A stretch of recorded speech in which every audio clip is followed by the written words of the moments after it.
بسم اللہ الرحمن الرحیم۔ السلام علیکم محترم ناظرین، آج کی اس ویڈیو میں ہم آپ کو سنانے والے ہیں ایک اللہ والے کا جنہوں نے اللہ کی مدد سے ایک خوبصورت مورتی سے نکاح کیا۔ یہ واقعہ بہت ہی حیرت انگیز ہونے والا ہے، اس لیے میری آپ سے محترمانہ گزارش ہے کہ اس واقعے کو مکمل طور پر سمجھنے کے لیے اس ویڈیو کو اینڈ تک ضرور دیکھیں۔ محترم ناظرین، پرانے زمانے کی بات ہے کہ یمن میں ایک مسلمان بادشاہ کی حکومت تھی۔ بادشاہ بہت اچھا تھا، بلکہ اس کے دل میں اللہ والوں کی بہت زیادہ محبت تھی۔ اسی وجہ سے بادشاہ نے ایک نیک فقیر سے دوستی کی۔ وہ نیک فقیر ہمیشہ بادشاہ کے ساتھ رہتا تھا، یعنی جب بادشاہ کو ضرورت پیش آتی تو وہ درویش بادشاہ کی مدد کے لیے پہنچ جاتا تھا۔ بادشاہ کے اندر یوں تو بے شمار خوبیاں تھیں، لیکن ایک بری عادت تھی کہ وہ جہاں کسی خوبصورت عورت کو دیکھتا تو چاہتا کہ اس سے اپنے دربار میں لے آؤں، اس سے نکاح نہیں کروں بلکہ بغیر نکاح کے اس کے ساتھ زندگی گزاروں۔ درویش نے بہت بار بادشاہ سے کہا کہ حضور، اگر آپ کسی عورت کو پسند کرتے تو اس سے باقاعدہ نکاح کرے۔ اسلام میں شادی کرنا برا نہیں ہے، نکاح کرنا برا نہیں ہے، لیکن زنا کرنا بہت برا ہے۔ آپ جس طرح غیر محرم عورت پر نظر رکھتے ہیں، یہ بہت بری بات ہے۔ بادشاہ اس کی ہر بات مانتا، لیکن یہ بات نہیں مانتا تھا، بلکہ اکثر ڈانٹ دیتا اور کہتا کہ دیکھو، میں ایک بادشاہ ہوں، تمہاری ہر بات نہیں مان سکتا۔ تمہارے لیے یہ بہت ہے کہ تم میرے دوست ہو۔ درویش یہ بات سن کر چپ ہو جاتا اور یہ دل میں کہتا کہ بادشاہ کو سمجھنا بیکار ہے، لیکن اس درویش نے بادشاہ کا ساتھ نہیں چھوڑا کہ کبھی نہ کبھی میرے ساتھ رہ کر بادشاہ حضور بات کو سمجھ ہی جائیں گے۔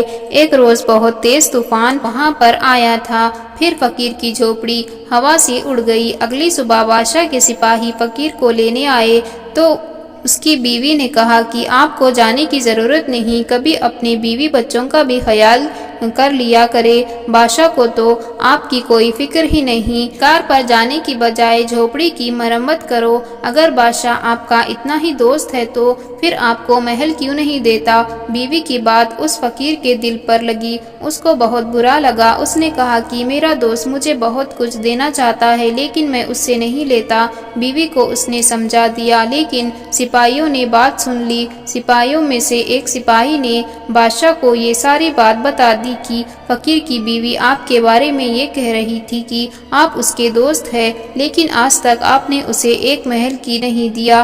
بادشاہ نے کہا، میرے دوست، میں تمہیں ایک محل اور تمہارے گھر والوں کے لیے عمدہ اور قیمتی سامان دینا چاہتا ہوں، یہاں تک کہ ہمارے محل میں جتنی کنیز اور غلام ہیں اتنی ہی تمہاری خدمت میں بھی معمور کروانا چاہتا ہوں۔ تم مجھے اجازت تو دو۔ فقیر نے کہا، ہرگز نہیں، آپ سے میں نے دوستی اس لیے نہیں کی کہ میں آپ سے محل لوں یا آپ کی دوستی کا فائدہ اٹھا لوں۔ میری بیوی نے ایسے ہی جذبات میں آ کر یہ باتیں کہہ دی، لیکن وہ میری بات سمجھ چکی ہے۔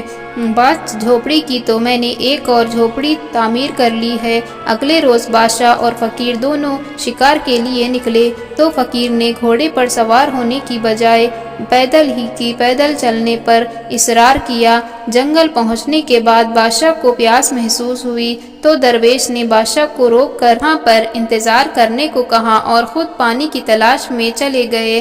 کافی دیر بعد اسے ایک تالاب نظر آیا جو کہ اسے بھی پانی کی تلاش تھی اور پیاس بھی لگ رہی تھی، تو اس نے سوچا کہ کیوں نہ پہلے پانی ہی پی لوں، پھر بادشاہ کو یہاں بلا لوں گا۔ لیکن دوستی کا تقاضا ہے، وفاداری ضروری تھی۔ پہلے بادشاہ کو پیاس تھی۔ پانی پیتے پیتے فقیر رک گیا۔ ابھی وہ سوچ ہی رہا تھا کہ میں بادشاہ حضور کو یہاں بلا لیتا ہوں تو اس کی نظر تالاب کے قریب پتھر کے ایک بت پر پڑی۔ قریب گیا تو دیکھا کہ ایک خوبصورت لڑکی کا وہ بت تھا۔ ایسا لگ رہا تھا کہ بس اس کے اندر جان آ جائے اور یہاں چلنا شروع کر دے۔ اسے معلوم تھا کہ بادشاہ چاہے اللہ والوں کو پسند کرنے والا کیوں نہ ہو، لیکن حسین عورتوں کو بہت پسند کرتا ہے۔ اگر اس نے یہ پتھر کی مورتی دیکھ لی تو ضرور اصرار کرے گا کہ اسے ہمارے محل میں لے چلو۔ اس نے قریب پڑی جھاڑیوں کو اٹھایا اور اس پتھر کی مورتی کو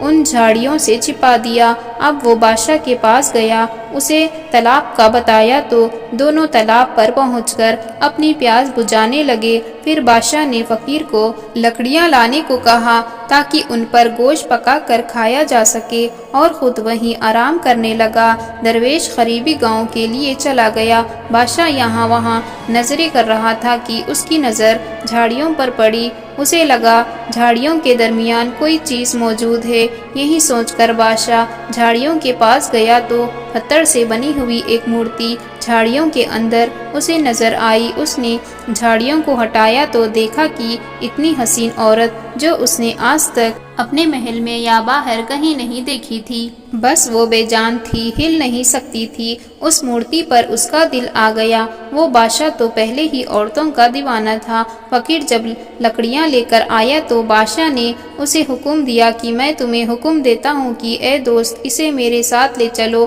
فقیر نے کہا لیکن بادشاہ حضور یہ مورتی یہاں سے ہل نہیں سکتی، اور مجھے لگتا ہے کہ اسے کسی خاص عقیدت بندوں نے یہاں بنایا ہوا ہے، یہی کسی غیر مسلم نے ہو سکتا ہے، وہ اس کی مورتی ہو، دیوی ہو جس کی یہ پوجا کرتی ہے۔ اگر آپ اسے یہاں سے لے کر جائیں گے تو بلا وجہ کہیں کوئی دنگا نہ فساد ہو جائے۔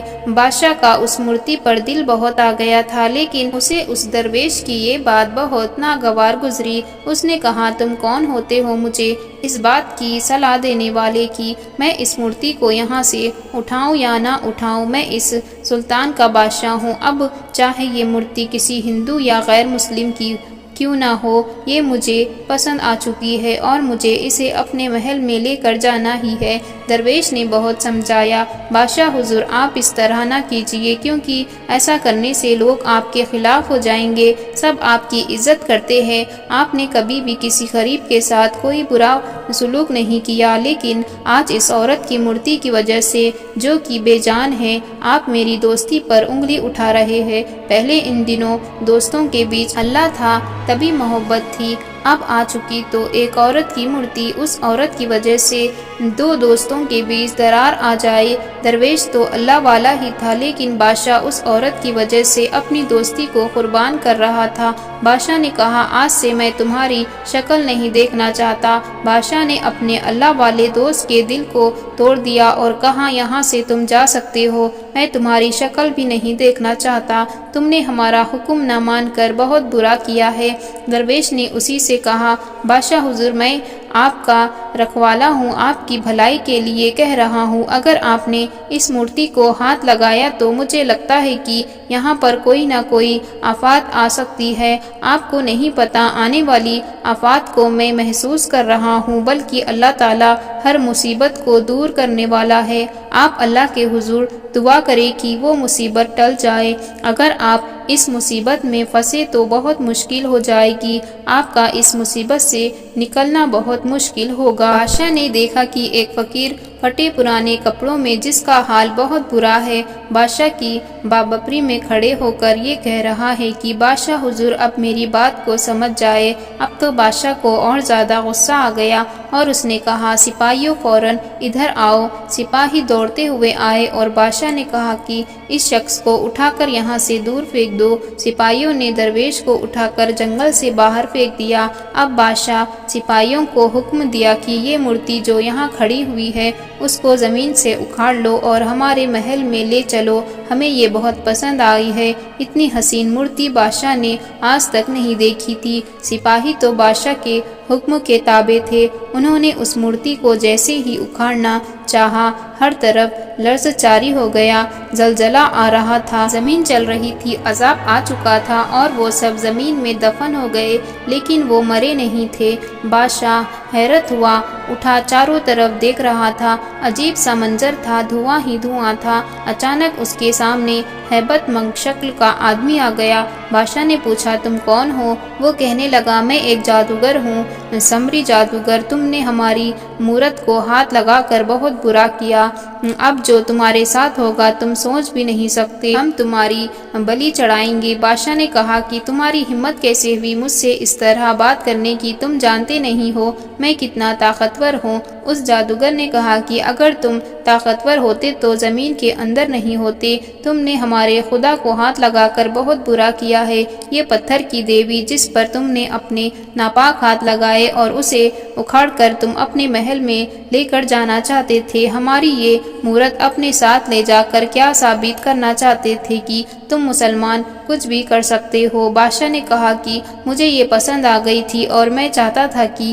یہ میرے کمرے میں رہے۔ وہ آدمی بولا، یہ ہماری دیوی ہے، ہم اس کی پوجا کرتے ہیں اور آج تم سب کی بلی اس کے سامنے چڑھائی جائے گی۔ بادشاہ بہت پریشان ہوا اور سوچنے لگا کہ صحیح کہا تھا میرے دوست نے کہ میں مصیبت میں گرفتار ہونے والا ہوں۔ یا اللہ مجھے معاف کر دینا کہ ایک عورت کے فینے میں آ کر اپنے درویش دوست کو میں نے اپنی نظروں سے دور کر دیا، اب تو وہ میرے پاس بھی نہیں آئے گا۔ اور پھر بادشاہ دعا کرنے لگا کہ یا اللہ تو ہی مددگار ہے، میں بھٹک گیا تھا، بہک گیا تھا، اب تو یہ ہندو جادوگر ہم سب کے گلے کو کاٹ دے گا، اس دیوی کے آگے ہماری بلی چڑھا دے گا۔ یا اللہ ہمیں اس طرح بری موت نہیں مرنا، یا اللہ ہمیں معاف کر دے، اب میں کسی عورت کی طرف نہیں دیکھوں گا۔ میرا دوست مجھے سمجھاتا تھا کہ کسی غیر عورت کی طرف نہ دیکھو، میں نے اس کی بات نہ مانی اور آج بھی وہ مجھے سمجھا رہا تھا کہ اس پتھر کی مورت کو ہاتھ نہ لگانا۔ یا اللہ ایک بار ہمارے لیے مدد بھیج دے۔ جب وہ یہ دعا کر رہا تھا تو اسے ایسا لگا کہ اسے کسی کی آواز آئی ہے، پلٹ کے دیکھا تو وہ درویش وہاں کھڑا تھا۔ اس نے کہا میرے دوست تم یہاں پر؟ ہاں بادشاہ حضور، میں آپ کو چھوڑ کر کیسے جا سکتا تھا؟ مجھے پتا تھا کہ آپ اپنی منمانی کریں گے اور ضرور اس کے بعد کوئی آفت آئے گی، میں آ گیا ہوں اور اللہ کی مدد سے ہم ضرور کامیاب ہوں گے۔ وہ بادشاہ کو دلا سے دے ہی رہا تھا کہ ہندو جادوگر اس درویش کے پاس آیا اور کہا کہ تم کیا اسے سمجھا رہے ہو؟ تم ہم سے بڑے نہیں ہو۔ درویش نے کہا میں جسے مانتا ہوں وہ سب سے بڑا ہے، وہ ہم سب کا رب ہے، وہ سب سے بڑا طاقتور ہے۔ تم جس کی عبادت کر رہے ہو یہ تمہارے ہاتھ کا بنایا ہوا ایک بت ہے۔ یہ عورت جسے تم نے خود اپنے ہاتھوں سے بنایا ہے اور اس کی تم پوجا کر رہے ہو، تم اس کے سامنے سجدہ کرتے ہو، یہ تو خود بے جان ہے، یہ چل نہیں سکتی، لیکن ہمارا رب زندہ ہے، وہ ہمیشہ زندہ رہنے والا ہے۔ اس درویش کی یہ باتیں سن کر جادوگر کو غصہ آنے لگا۔ اس نے کہا اب میں تجھ پر وہ منتر پڑھ کر پھونک دوں گا کہ تو جل کر راکھ ہو جائے گا، پھر اس کے بعد تیرے بادشاہ دوست کو بھی مار دوں گا۔ جیسے ہی جادوگر نے منہ میں پڑھنا شروع کیا، درویش نے اللہ تعالیٰ کے حضور دعا کی کہ یا اللہ تجھ سے بڑا کوئی نہیں، یہ جو آج تجھے لا رہا ہے، یہ جو تیرا منکر ہے، یا اللہ تجھے چھوڑ کر یہ کسی اور کی عبادت کر رہا ہے، اس کے آگے انسانوں کو یہ کاٹ کاٹ کر ڈالنا چاہتا ہے، اللہ اس آدمی کو دکھا دے کہ ہم جس کی عبادت کرتے ہیں اس سے بڑا اور کوئی نہیں، بے شک وہ بڑی قدرت والا ہے۔ درویش نے دعا کی تو اسی وقت اس مورتی کے اندر اللہ تعالیٰ نے جان ڈال دی۔ وہ مورتی جو پتھر کی تھی، جو چل نہیں سکتی تھی، اللہ تعالیٰ کے حکم سے درویش کی دعا سے وہ زندہ ہو گئی اور چلتی ہوئی اپنے عقیدت مند کے پاس آئی۔ اس نے کہا تم میری عبادت کرتے ہو جبکہ میں تو ہل بھی نہیں سکتی تھی، بتاؤ میں نے تمہیں آج تک کیا دیا ہے؟ تم میرے آگے کتنے انسانوں کو بے گناہ مارتے ہو؟ اب ہندو جادوگر حیرت انگیز سے اس پتھر کی مورتی کو دیکھ رہا تھا، یہ زندہ کیسے ہو سکتی ہے، یہ کیسے بول سکتی ہے؟ اس نے درویش کو پلٹ کر دیکھا اور کہا کہ تم بھی جادوگر ہے، تو نے ضرور منتر پڑھ کر پھونکا ہے۔ درویش نے کہا یہ میرا کمال نہیں ہے بلکہ میرے رب کا کمال ہے، جو کہ ہو زندہ ہے اور ہمیشہ رہنے والا ہے، اور جو زندہ کرتا ہے اور جو پیدا کرتا ہے اور پھر مار دیتا ہے اور پھر قیامت کے دن دوبارہ زندہ کرے گا،